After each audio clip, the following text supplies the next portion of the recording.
The sun beat down mercilessly on the wooden platform of Willowcreek Station as Heath Norton adjusted his worn Stetson, shielding his eyes from the harsh glare of the afternoon light. It was 1875, and like clockwork, he had arrived at the depot precisely 30 minutes before the 3 o'clock train was due to arrive from St. Louis. He had been there every day for 3 months straight, ever since he received the letter that had changed everything. "You're a stubborn fool, Heath," called Benjamin Lawson, the station master, as he swept dust from the platform. "That Eastern woman ain't coming. Why torture yourself?" Heath didn't bother responding. He'd heard the same sentiment from nearly everyone in town. They all thought him mad, wasting his days waiting for a ghost. He leaned against the wooden post, his calloused hands crossed over his chest, eyes fixed on the horizon where the tracks disappeared into the shimmering heat. "She'll come," he muttered to himself, more a prayer than a statement. Benjamin shook his head and retreated into the station house, leaving Heath alone with his thoughts. The small town of Willowcreek, Wyoming Territory, had little to offer a refined woman from the East. Heath knew this, yet hope persisted, burning in his chest like a wildfire that refused to be extinguished. The distant whistle broke through his reverie. Heath straightened, his heart quickening as it did every day at this moment. The iron beast rounded the bend, belching black smoke into the clear blue sky as it approached the station. He stepped back as the train hissed to a stop, steam billowing around the platform. Passengers began to disembark a traveling salesman with his case of wares, a family returning from visiting relatives, a young man seeking fortune in the West. Heath scanned each face, his eyes moving methodically from one person to the next. And then, just as he was preparing for another day of disappointment, she stepped off the train. Priscilla Anderson stood uncertainly on the platform, her green traveling dress a stark contrast to the dusty browns and grays of Willowcreek. A small valise in one gloved hand, she gazed around, taking in her new surroundings with wide eyes. She was exactly as her letters had described: chestnut hair pinned neatly beneath a modest hat, fair skin that had never known the harshness of the western sun, and eyes the color of summer sage. Heath removed his hat, suddenly aware of how unkempt he must appear. 3 months of waiting had weathered him further, adding lines to his sun-beaten face. He was 32, but the hard life of a rancher had aged him beyond his years. "Miss Anderson." He called, his voice cracking slightly as he approached her. She turned, those sage eyes finding his, and for a moment he saw hesitation cross her features. Then recognition dawned, and her lips curved into a tentative smile. "Mr. Norton," she replied, extending her hand. "I apologize for my tardiness. There were complications." Heath gently took her hand, marveling at how small and delicate it felt within his own. 3 months is more than tardiness, Miss Anderson," her smile faltered. "I can explain everything, I promise, but perhaps not here." Heath nodded, suddenly aware of the curious stares from townsfolk who had witnessed his daily vigil. He picked up her valise, surprised by its weight. "Is this all you've brought? The rest of my belongings will arrive on next week's train," she explained. "I couldn't wait any longer to come." Those words sent a warmth through Heath's chest that had nothing to do with the summer heat. He led her to his wagon, helping her climb up onto the wooden seat before taking his place beside her. "It's a fair distance to the ranch," he warned. "About an hour's ride. The town's grown some since you wrote, but it's still not what you're likely used to." Priscilla adjusted her skirts, her posture straight as a fence post. "Mr. Norton, I didn't come west expecting Boston. I knew what I was choosing when I answered your advertisement." Heath flicked the reins, setting the horses in motion. "Yet you were 3 months late, Miss Anderson. I was beginning to think you'd changed your mind about marrying a stranger." A flush of color touched her cheeks. "Not a stranger. We've exchanged over 30 letters. I feel I know you better than many men I've met in person." "Letters can lie," Heath said simply. "So can people in person," she countered, her voice stronger than he'd expected. "I'm here now, Mr. Norton.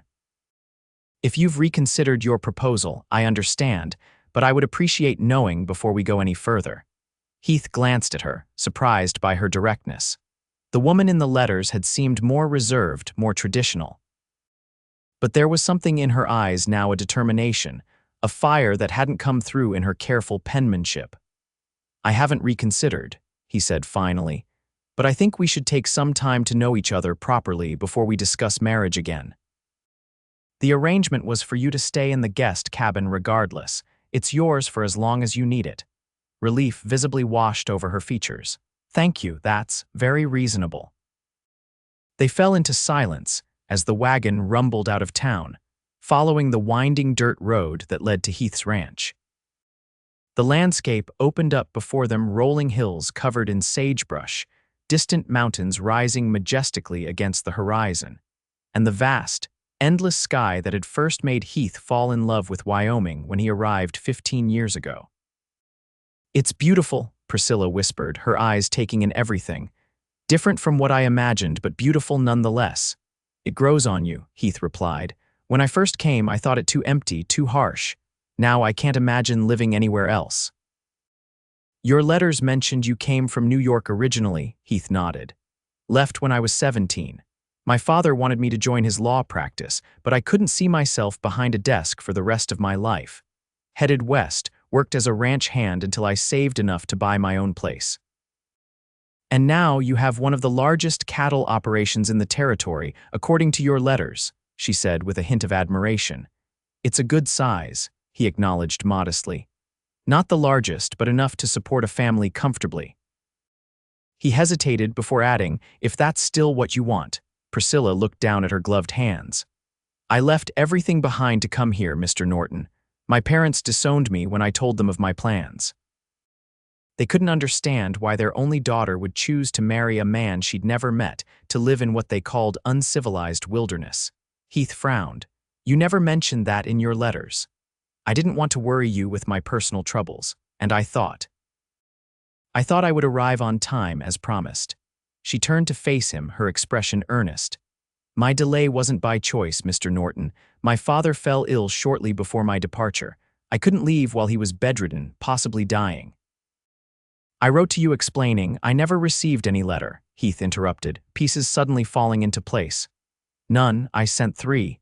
Her distress was evident. Heath's grip tightened on the reins. "Mail can be unreliable out here, especially during the spring floods. Some letters never make it through." "Then you thought I had simply abandoned our arrangement," horror crept into her voice. "Yet you still waited at the station every day." Heath felt embarrassment heat his neck. "I gave my word I'd be there when you arrived." "I don't go back on my word, Miss Anderson." They crested a hill, and spread out before them was Heath's ranch, a large 2-story house built of sturdy timber, a barn and stables, corrals for the horses, and in the distance, the vast grasslands where his cattle grazed. Near a small grove of trees stood a smaller cabin, smoke rising from its chimney. "I had Mrs. Winters prepare the guest cabin for you," Heath explained. "She's been my housekeeper since I built the main house. She and her husband live in town, but she comes out daily to cook and clean." "It looks lovely," Priscilla said softly. "Everything you described." As they approached, a woman emerged from the main house, gray-haired and plump, with a kind face that broke into a wide smile when she spotted them. "You found her." Mrs. Winters called, hurrying toward the wagon as Heath brought it to a halt in front of the house. "More like she found me," Heath replied, jumping down before coming around to help Priscilla descend. Mrs. Winters enveloped Priscilla in a warm embrace before the younger woman could protest. "We've been waiting for you, dear. I was beginning to think Mr. Norton had invented you entirely." "Mrs. Winters," Heath warned, but there was no real admonition in his tone. "It's a pleasure to meet you," Priscilla said, slightly flustered by the warm welcome. "I apologize for my delayed arrival." "Nonsense, you're here now, and that's what matters." Mrs. Winters linked her arm through Priscilla's. "Come, let me show you to your cabin. I've prepared a hot meal and there's fresh water for washing up. You must be exhausted after your journey." Heath followed with Priscilla's valise, watching as the 2 women walked ahead, Mrs. Winters already chattering about the ranch and the town. He noted how Priscilla walked straight-backed but with a natural grace, taking in her surroundings with curious eyes rather than the disdain he had half expected. The guest cabin was simple but comfortable, one main room with a small stove for cooking and heating, a curtained-off sleeping area with a proper bed, and basic furnishings that Mrs. Winters had polished until they gleamed. Wildflowers in a mason jar sat on the small table, adding a touch of color to the rustic interior. "It's perfect," Priscilla said, genuine appreciation in her voice as she removed her gloves and hat. "Thank you both for your kindness." "I'll leave you to settle in," Heath said, placing her valise by the bed. "Dinner's at the main house at 6 if you'd care to join me. Otherwise, Mrs. Winters can bring something out to you." "I would be delighted to join you for dinner," Priscilla replied. "It will give us a chance to become reacquainted." Heath nodded, suddenly feeling awkward in her presence. In his letters, he had been more eloquent, more open than he typically was in person. He wondered if she felt the same disconnect between the man who had written those words and the man who stood before her now. "6 o'clock then," he said, backing toward the door. "Mrs. Winters will stay to help you with anything you need." Outside, Heath paused, taking a deep breath of the clean, sage-scented air. She had come. After 3 months of waiting, of doubt, of the townspeople's pitying glances, Priscilla Anderson had actually stepped off that train. Now he just had to figure out what came next. At precisely 6 o'clock, a knock sounded at Heath's door. He opened it to find Priscilla standing there, changed from her traveling clothes into a simple blue dress, her hair loosely pinned back from her face. She looked younger, less formal, and somehow more real than she had at the station. "Please come in," he said, stepping aside. Priscilla entered, her eyes widening as she took in the interior of the house. Heath was suddenly grateful for Mrs. Winters' insistence on maintaining the place properly, despite his bachelor status. The large main room was comfortably furnished with a mix of pieces he'd ordered from back east and items crafted locally. Bookshelves lined one wall, filled with volumes that betrayed his educated background. "Your home is lovely," Priscilla said, moving toward the bookshelves. "You have quite the collection. Reading passes the winter evenings," Heath explained, watching as she ran her fingers along the spines. "Do you enjoy reading, Miss Anderson?" "Priscilla, please," she corrected gently. "And yes, very much so. I brought several books with me there among the belongings arriving next week. Then you're welcome to borrow from my collection until yours arrives, Priscilla." Her name felt intimate on his tongue after months of thinking of her as Miss Anderson. She smiled, and something shifted in the room, a tension easing, a connection forming. "Thank you, Heath." Mrs. Winters appeared from the kitchen, announcing that dinner was served. Heath led Priscilla to the dining room, where the table was set with his best dishes and silverware, another of Mrs. Winters' touches, no doubt. As they sat down to a meal of roast beef, potatoes, and fresh bread, Heath found himself studying Priscilla. In the warm light of the oil lamps, he could see details he'd missed earlier: a small scar near her left eyebrow, the way her eyes crinkled slightly when she smiled, how she tucked a strand of hair behind her ear when she was thinking. "Tell me about your father," he said as Mrs. Winters cleared the main course. "You mentioned he was ill. Did he recover?" Priscilla's expression clouded. "Yes, thankfully. It was pneumonia severe enough that the doctor feared for his life for nearly a month. I couldn't leave while he was in such a state, even though he had made his disapproval of my plans quite clear. And once he recovered, he forbade me to come west," she said simply. "Said he would rather see me as a spinster teacher than the wife of some uncouth frontiersman." She glanced up, her cheeks coloring. "His words, not mine," Heath nodded, unsurprised. "Many Eastern folk have a particular view of those of us who choose to live out here." "I defied him," Priscilla continued, her voice strengthening. "I'm 24 years old, Heath. Old enough to make my own decisions, though my father never saw it that way. When I left, he told me I was no longer his daughter." The pain in her voice was evident, despite her attempt to hide it. Heath reached across the table, hesitating before placing his hand over hers. "I'm sorry." "That must have been difficult." She looked at their hands, then met his eyes. "It was. But I made my choice, and I stand by it. I came west for a new life, one where I could be more than just someone's proper daughter or proper wife, always conforming to what society expects." "And you think you'll find that here?" Heath asked, genuinely curious. "Wyoming isn't exactly known for its progressive views on women." A small smile played at her lips. "Your territory granted women the right to vote 5 years ago, the first in the nation to do so." I've read about the women here, Heath. They work alongside their husbands, they homestead on their own, they teach and nurse and build communities. That's the kind of life I want, one with purpose, with partnership. Her passion surprised him, though perhaps it shouldn't have. Her letters had hinted at an independent spirit, a mind that questioned the restrictive norms of Eastern society. It was one of the qualities that had drawn him to her correspondence in the first place. And what of marriage? He asked, the question that had hung between them since her arrival finally spoken aloud. Our arrangement was specific, but circumstances have changed. You're under no obligation to honor it. Priscilla withdrew her hand slowly. I think we should take your earlier advice and give ourselves time to know each other properly. Letters are one thing, but living in close proximity is quite another. Agreed, Heath said, relief and disappointment mingling strangely in his chest. You have a home here for as long as you wish, regardless of what develops between us. Mrs. Winters returned with apple pie for dessert, effectively ending the serious conversation. As they ate, Heath steered the discussion to lighter topics: the upcoming town social, the neighbors Priscilla would soon meet, the changes of seasons in Wyoming and how they differed from the East. By the time he walked her back to her cabin under a sky blazing with stars, a comfortable ease had settled between them. At her door, Priscilla turned to him, her face silvered by moonlight.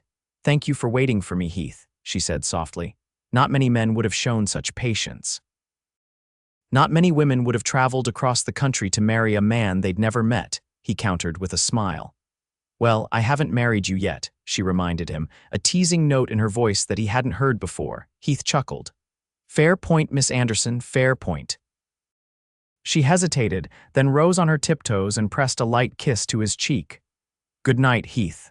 Good night, Priscilla, he replied, his skin warm where her lips had touched.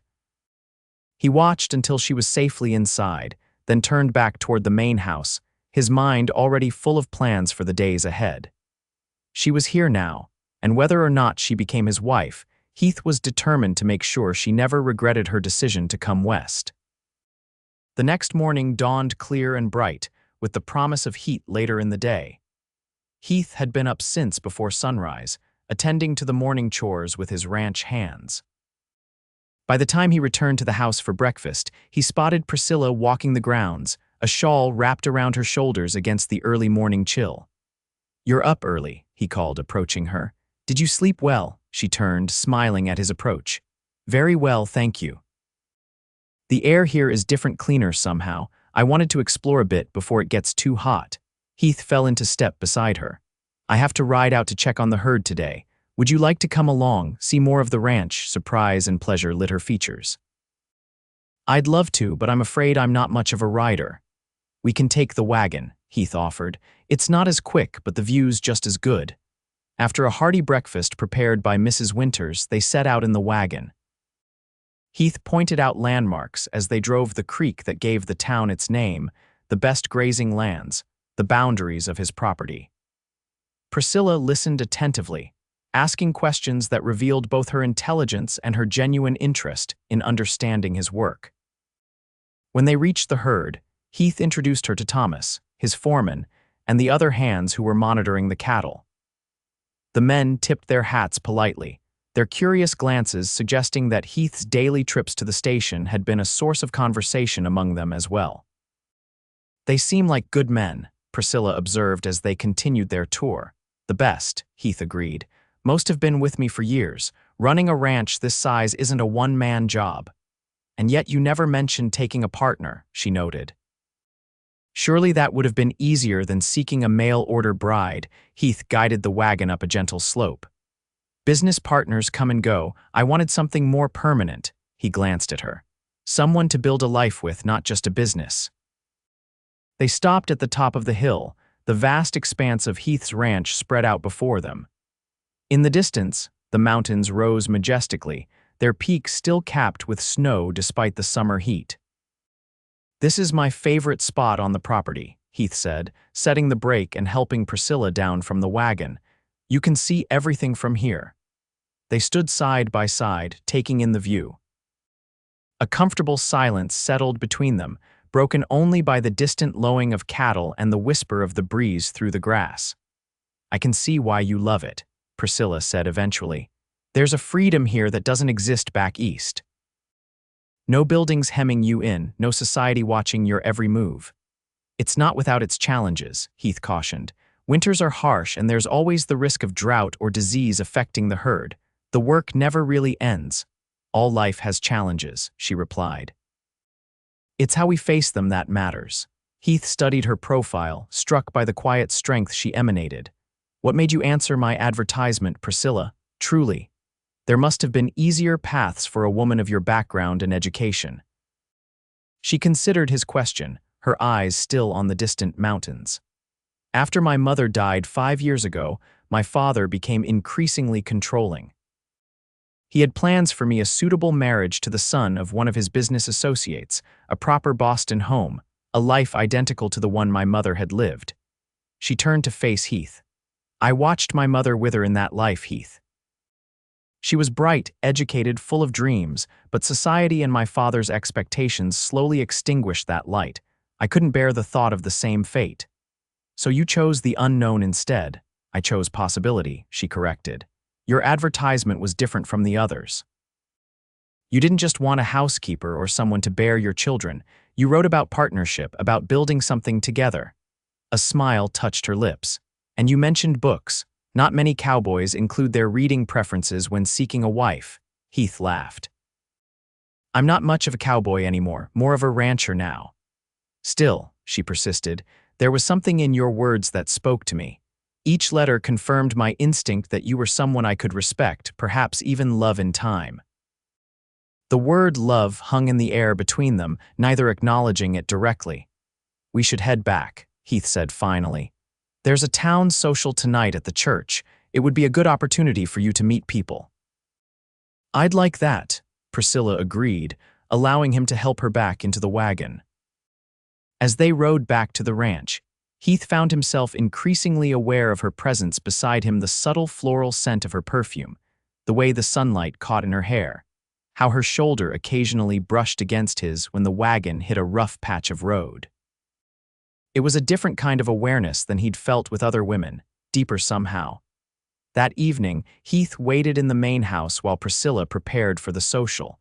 When she emerged from her cabin, he felt his breath catch. She wore a dress of deep burgundy, simpler than the latest Eastern fashions but elegant nonetheless.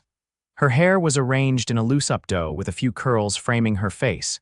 "You look beautiful," he said, the words escaping before he could consider them. A blush colored her cheeks. "Thank you. I wanted to make a good impression on your neighbors." "Our neighbors now," he corrected her, offering his arm, "at least for as long as you choose to stay." The church was already filled with townsfolk when they arrived.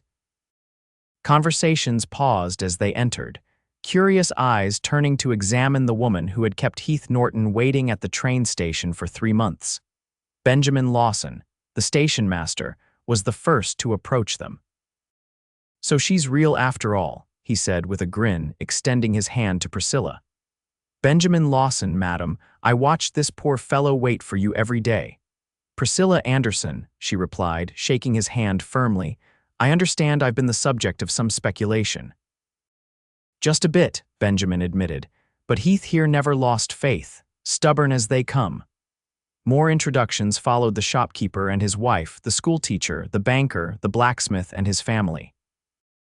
Priscilla met each person with genuine warmth, answering questions about her journey and her impressions of Wyoming with poise and humor. Heath watched her with growing admiration. She navigated the social gathering with an ease he'd never mastered, remembering names and details, drawing out even the shyest townsfolk with thoughtful questions. "She's a natural," commented Eliza Winters, Mrs. Winters' daughter, as she joined Heath by the refreshment table. "Everyone's charmed already. She's educated," Eliza, used to these kinds of gatherings. Eliza, who had been one of the most vocal skeptics about Heath's mail-order bride, raised an eyebrow. "Education doesn't give you that kind of genuine interest in people. She's special, Heath." "Don't let your pride get in the way of seeing it." Before he could respond, the small band in the corner struck up a lively tune, and couples began to move to the cleared area for dancing. I believe this is where you ask your lady to dance, Eliza prompted with a nudge. Heath found Priscilla in conversation with the doctor's wife. He approached, clearing his throat nervously. May I have this dance, Miss Anderson? She turned, surprise and pleasure lighting her features. I'd be delighted, Mr. Norton. As he led her to the dance floor, Heath was acutely aware of the eyes following them. It had been years since he'd brought a woman to a town social, and never one as obviously refined as Priscilla. I should warn you, he murmured as he took her in his arms for the waltz. I'm not much of a dancer. Then we'll muddle through together, she replied with a reassuring smile. Though I find it hard to believe there's anything you're not good at, given what I've seen so far. Heath laughed, relaxing slightly as they began to move to the music. There's plenty, trust me. Dancing, singing, and baking bread are at the top of the list. Well, I can't sing either, but I make excellent bread, Priscilla offered. Perhaps we complement each other better than we realized. As they danced, Heath was surprised to find that they moved well together, despite his limited skills. Priscilla followed his lead naturally, her hand warm in his, her eyes meeting his with a frankness that both unsettled and thrilled him. When the music ended, they remained on the dance floor, neither quite ready to break the connection that had formed between them. Everyone's watching us, Priscilla whispered, a hint of amusement in her voice. Let them watch, Heath replied, suddenly not caring what anyone thought. Would you like to dance again? They danced 3 more times before taking a break for refreshments. As the evening progressed, Heath noticed a change in Priscilla, a relaxing of her formal posture, more frequent laughter, a growing confidence in her interactions with the townspeople. By the time they headed home under the star-filled sky, a new ease had developed between them. Heath helped her down from the wagon in front of her cabin, but instead of saying goodnight, Priscilla lingered. Thank you for tonight, she said, her face silvered by moonlight. For introducing me to everyone, for making me feel welcome. They like you, Heath replied. More than I expected, honestly. Folks here can be wary of outsiders. And what about you, Heath Norton? She asked, her voice soft in the darkness. How do you feel about this outsider? Heath took a step closer, close enough to catch the scent of her perfume. I think you're the bravest woman I've ever met, Priscilla Anderson, and I'm starting to believe that waiting at that station every day was the smartest thing I've ever done. Her smile in response was like sunrise breaking over the mountains.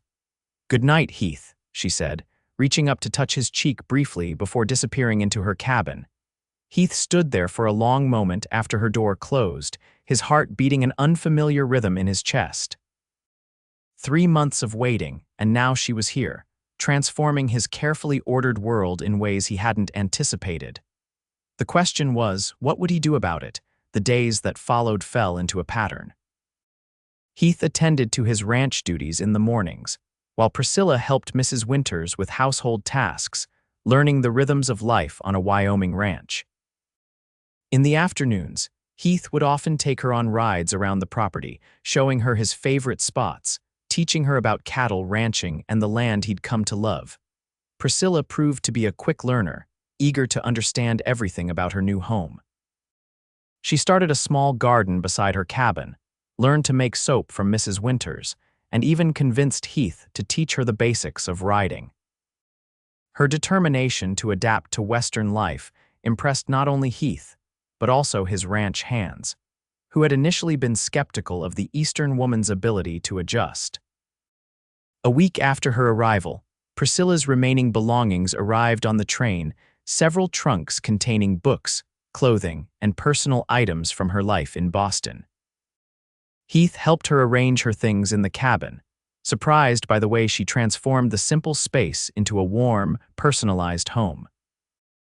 Books lined the small shelf he'd built for her, colorful quilts covered the bed, and photographs of her family, including the father who had disowned her, sat on the small table by her bedside. You miss them, Heath observed, noticing the way her fingers lingered on the photograph of her parents.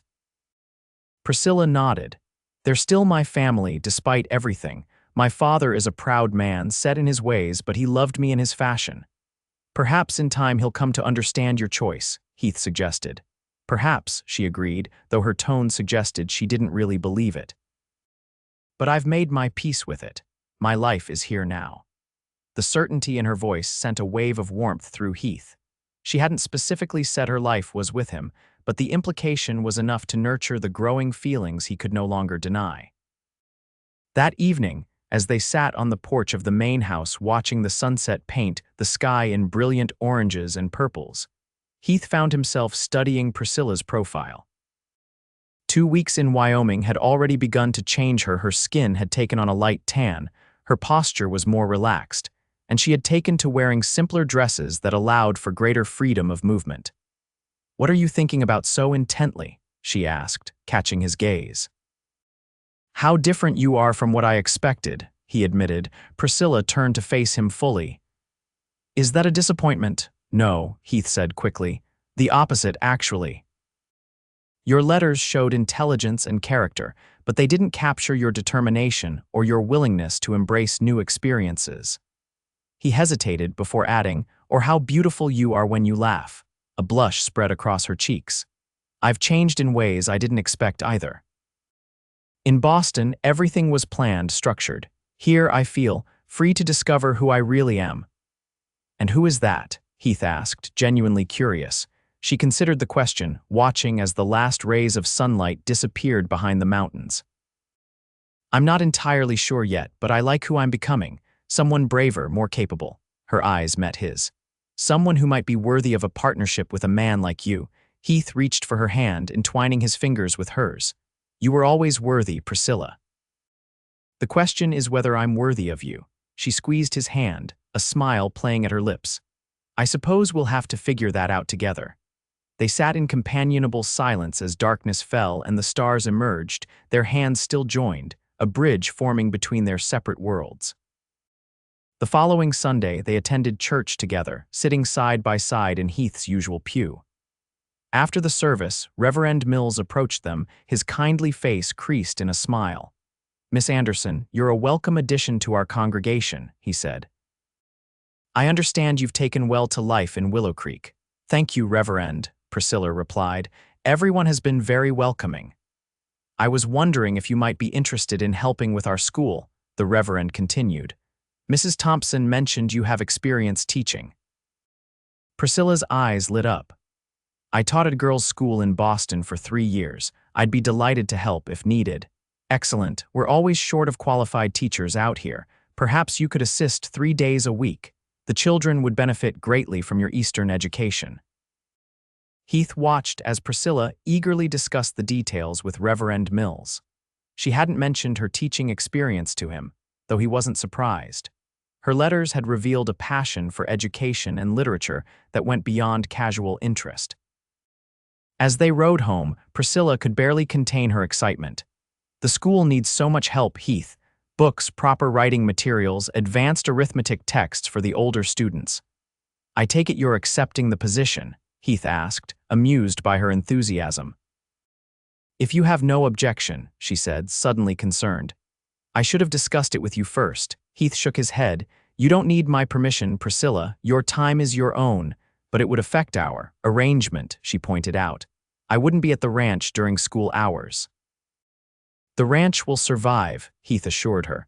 "Besides, I can see how much this means to you. Teaching is part of who you are." Gratitude shone in her eyes. "Thank you for understanding. Many men wouldn't." "I'm not many men," Heath replied simply. The following week, Priscilla began teaching at the Willowcreek school 3 days a week. Heath would drive her into town in the morning and pick her up in the afternoon, using the opportunity to handle ranch business in town. He quickly became accustomed to finding her surrounded by children, her face animated as she explained some concept or read from a book. The townspeople, who had been cautiously accepting of Priscilla at first, embraced her wholeheartedly as she threw herself into community life. She organized a book drive for the school, started a women's reading circle that met on Saturday afternoons, and even volunteered at the small clinic when the doctor needed an extra pair of hands. One evening in late July, Heath returned from checking the northern pastures to find Priscilla sitting on the porch of her cabin, a letter in her hands and tears streaming down her face. He was off his horse and at her side in moments. "What's happened?" he asked, kneeling before her, his heart pounding with sudden fear. She looked up, her eyes red from crying. "My father," she managed. "He's had a heart attack. My aunt says he's asking for me." Heath took her trembling hands in his. "How bad is it?" "They don't expect him to recover," she whispered. "The letter took 2 weeks to reach me. He might already be." "When's the next train east?" Heath asked, his decision immediate. Priscilla blinked at him through her tears. "Tomorrow at noon." "But Heath, I can't just leave." "Yes, you can," he interrupted firmly. "You need to be with your family." "But what about the school and us? Our arrangement?" Heath reached up to wipe a tear from her cheek. "The school will manage for a few weeks. As for us." He took a deep breath. "I'll be here when you return." "If you return?" Fresh tears welled in her eyes. "What do you mean if going back to Boston might remind you of what you left behind?" Heath explained, voicing the fear that had immediately risen in his chest. "You might realize this life isn't what you want after all." "Heath Norton," Priscilla said, her voice suddenly strong despite her tears. "I know exactly what I left behind, and I know what I've found here. I will come back." He wanted desperately to believe her. "Then I'll be waiting." "Just like before. No more waiting at the station every day," she insisted. "I'll write as soon as I know when I'm returning." Heath smiled wryly. "I make no promises on that count." They spent that evening making arrangements for her journey. Heath insisted on giving her money for expenses, overriding her protests that she had sufficient funds. He helped her pack, contacted the station master to confirm the train schedule, and arranged for Mrs. Winters to accompany Priscilla to the station the next day, as he would be meeting with cattle buyers and couldn't reschedule. As night fell, they stood outside her cabin, reluctant to part despite the early start they both faced the next day. "I wish I could take you to the station myself," Heath said, frustration evident in his voice. "Mrs. Winters will see me off safely," Priscilla assured him. "And this isn't goodbye, Heath. It's just until we meet again." He looked down at her, this woman who had arrived in his life so unexpectedly and become so quickly essential to it. Without allowing himself to overthink, he leaned down and kissed her, a gentle pressure of his lips against hers that deepened when she responded with unexpected fervor. When they finally broke apart, both slightly breathless, Priscilla's eyes were wide with surprise and something more, a warmth that matched the fire burning in Heath's own chest. "I should have done that weeks ago," he murmured. A smile curved her lips. "Yes, you should have." She reached up to touch his face, her fingers tracing the line of his jaw. "Something to remember me by while I'm gone." "As if I could forget," Heath replied, capturing her hand and pressing a kiss to her palm. The next morning dawned gray and drizzly, matching Heath's mood as he watched Priscilla climb into the wagon with Mrs. Winters. She wore her green traveling dress again, the same one she'd arrived in, her hair neatly pinned beneath a modest hat. 2 weeks, she promised, leaning down to kiss him one last time. 3 at the most. I'll write as soon as I can. Heath nodded, not trusting himself to speak. He watched as the wagon disappeared down the road, a hollowness expanding in his chest that felt disturbingly familiar, the same emptiness he'd carried during those 3 months of waiting at the depot. The cattle buyers arrived an hour later, and Heath forced himself to focus on business, negotiating a fair price for 50 head of cattle to be delivered in August. By the time they left, the rain had stopped, but the leaden sky reflected his somber mood. That evening, the main house felt emptier than it had in years. Heath wandered from room to room, noticing for the first time how Priscilla's presence had subtly changed his home: wildflowers in vases, books left open on side tables, a shawl draped over a chair in the sitting room. He picked it up, the soft wool still carrying a hint of her scent, and realized with startling clarity that he was in love with her. The revelation shouldn't have surprised him, yet it did. He had proposed marriage through letters, yes, but that had been a practical arrangement between compatible strangers. What he felt now was something else entirely, a bone-deep knowing that his life would never be complete without Priscilla Anderson in it. Days passed with agonizing slowness. Heath threw himself into ranch work, rising before dawn and working until exhaustion forced him to rest. His men exchanged concerned glances, but knew better than to comment on their boss's sudden intensity. A week after Priscilla's departure, the first letter arrived. Heath tore it open the moment Benjamin handed it to him in town, his heart racing. "Dear Heath," it began. "I arrived safely in Boston after an uneventful journey. Father is very ill but still with us. The doctors say it could be days or weeks. He was surprised to see me, but I think pleased, though he's too weak to speak much. I find Boston strangely confining after Wyoming's open spaces, and I miss the ranch more than I expected. Most of all, I miss you. Your letters were a comfort during my journey west, and now I understand why you waited at that station every day. Some things are worth waiting for." The letter continued with details about her father's condition and her interactions with family members who alternated between treating her as a prodigal daughter and a strange curiosity. She ended with a promise to write again soon and a simple closing. "Yours, Priscilla." Heath read the letter 3 times before carefully folding it and placing it in his pocket. The word "yours" echoed in his mind, a promise and a question all at once.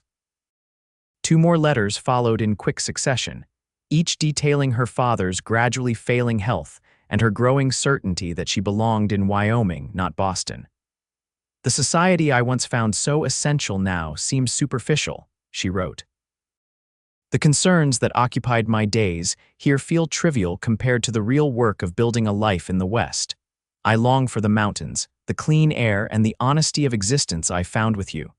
3 weeks after her departure, a telegram arrived. "Father passed peacefully. Funeral Saturday.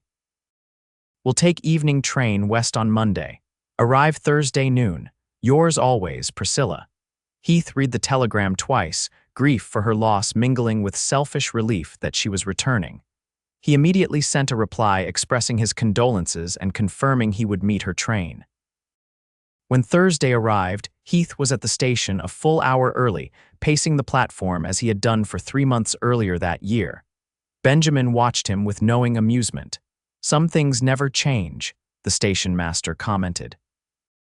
"Some things do," Heath replied, checking his pocket watch for the 10th time. "This time I know she's coming." When the train finally appeared on the horizon, Heath felt his heart leap into his throat.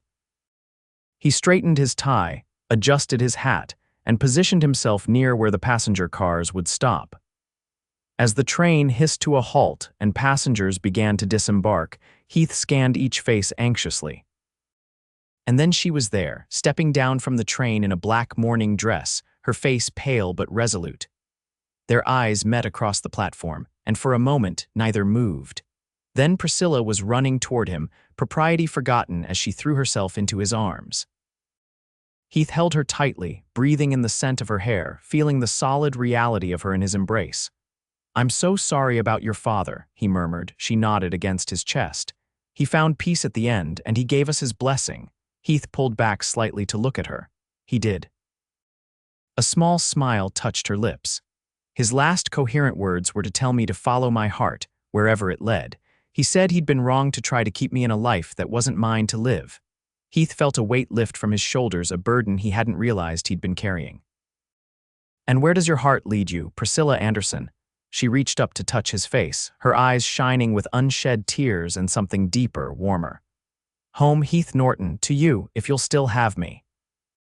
In answer, Heath kissed her, not caring that they stood in the middle of the train platform with half the town as witnesses. When they finally broke apart, applause and a few good-natured whistles erupted around them. "I take it that's a yes?" Priscilla asked, laughing through her tears. "That's a yes," Heath confirmed, his voice rough with emotion, "but I think we should do this properly." He dropped to one knee right there on the platform, taking her hand in his. "Priscilla Anderson, I've waited at this station for you through sun and rain and snow because something in me knew you were worth waiting for. I love you. Will you marry me?" "Yes," she answered without hesitation. "Yes, with all my heart." More applause followed as Heath rose and kissed her again, sealing their engagement with a promise neither had any intention of breaking. They were married 2 weeks later in the Willowcreek church, with the entire town in attendance. Priscilla wore a cream-colored dress she had brought from Boston, with wildflowers in her hair instead of a veil. Heath, in his best suit, could barely take his eyes off her as she walked down the aisle toward him. Reverend Mills, who had come to respect both Heath and Priscilla deeply, performed a ceremony that spoke of partnership and purpose as much as love. When Heath placed the simple gold band on Priscilla's finger, his hands were steady, his heart sure. "I now pronounce you husband and wife," the Reverend declared. "You may kiss your bride." As Heath leaned down to kiss Priscilla, sealing their vows, he thought of all the days he had waited at the train station, hoping against hope that she would appear. The waiting had shaped him, tested him, prepared him for the woman who now stood before him as his wife. The celebration afterward at the Norton Ranch was the social event of the year in Willowcreek. Tables laden with food lined the yard, lanterns hung from trees to illuminate the night, and a small band played as couples danced under the stars. "Mrs. Norton," Heath said, leading his bride in a waltz, "how does it feel to be officially a Westerner now?" Priscilla laughed, her face radiant with happiness. "Wonderful, Mr. Norton, though I think I've been a Westerner in my heart since long before I stepped off that train. Speaking of which," Heath said, twirling her gently, "I have a confession to make." "Oh," she raised an eyebrow. "And what might that be?" "I lied about why I waited at the station every day," he admitted. "It wasn't just because I gave my word." "Then why?" Heath pulled her closer, his voice low in her ear. "Because from your very first letter, I knew you were the one I'd been waiting for my entire life." "I would have waited years if necessary." Tears shimmered in Priscilla's eyes. "And I would have found my way to you eventually, no matter what obstacles stood in our path." As the celebration continued around them, Heath and Priscilla slipped away to the porch of what was now their home. The night was clear, the stars brilliant overhead, the distant mountains silhouetted against the dark sky. "What do you think our life will be like?" Priscilla asked, leaning against her husband's shoulder. Heath considered the question, his arm around her waist. "Not always easy," he said honestly. "The West can be harsh. There will be hard winters, dry summers, challenges we can't foresee. But we'll face them together," she added confidently. "Together," he agreed. "And there will be joy too, watching the ranch prosper, seeing the town grow, maybe raising children someday." Priscilla turned in his arms, her eyes meeting his. "I'd like that. A family of our own." "We've already started one," Heath reminded her, kissing her softly. "You and me. Everything else is a blessing to come." They returned to the party hand in hand, greeted by cheers and well wishes from friends and neighbors who had witnessed their unusual courtship. As Heath looked around at the community that had become his family over the years, and at the woman who had traveled across the country to become his wife, he felt a contentment he had never known before. The cowboy had waited at the depot every day until she stepped off the train. And in doing so, he had found not just a wife, but a partner, a love, and a future brighter than he had ever dared to dream. 5 years later, Heath stood on the platform of Willowcreek Station, watching as the train from Cheyenne pulled in. Beside him, a small boy with his father's dark hair and his mother's green eyes bounced excitedly. "Is Mama on this train, Pa?" 4-year-old Thomas asked, straining to see the passengers beginning to disembark. "She is indeed," Heath replied, lifting his son onto his shoulders for a better view. "And your baby sister, too." Priscilla had spent the past month in Cheyenne, staying with friends while awaiting the birth of their second child. Heath had wanted to be with her, but an unusually harsh winter had kept him at the ranch, managing a crisis with the herd that required his constant attention. "There she is," Thomas shouted, pointing. Heath's heart swelled as he spotted Priscilla stepping carefully from the train, a small bundle cradled in her arms. At 29, she was even more beautiful to him than the day she had first arrived in Willowcreek. Life in the West had given her a confidence and strength that complemented her natural grace and intelligence. He set Thomas down and moved forward to meet his wife, taking the baby from her arms so he could embrace her properly. "Welcome home," he murmured against her hair. "Both of you." Priscilla leaned into his embrace, exhaustion and joy evident in her face. "It's good to be home. I've missed you terribly." Heath looked down at the sleeping infant in his arms, a daughter with a dusting of copper hair and her mother's delicate features. She's perfect, he whispered, awe in his voice. Just like her mother. Can I see her, Pa? Thomas asked, tugging at Heath's coat. Heath knelt down so his son could peek at his new sister. Thomas, meet Eleanor Catherine Norton, named for both her grandmothers. She's awful small, Thomas observed critically. Priscilla laughed, ruffling her son's hair. You were even smaller when you were born, believe it or not. As they walked toward the waiting wagon, the family drew smiles and greetings from townsfolk. Willowcreek had grown considerably in the 5 years. Since Priscilla's arrival, the railroad had brought new businesses and settlers. And the town now boasted a proper hotel, a larger school where Priscilla still taught part-time, and even a small library that she had helped establish. The Norton Ranch had prospered as well. Heath had expanded his herd, built a larger barn, and added rooms to the main house as their family grew.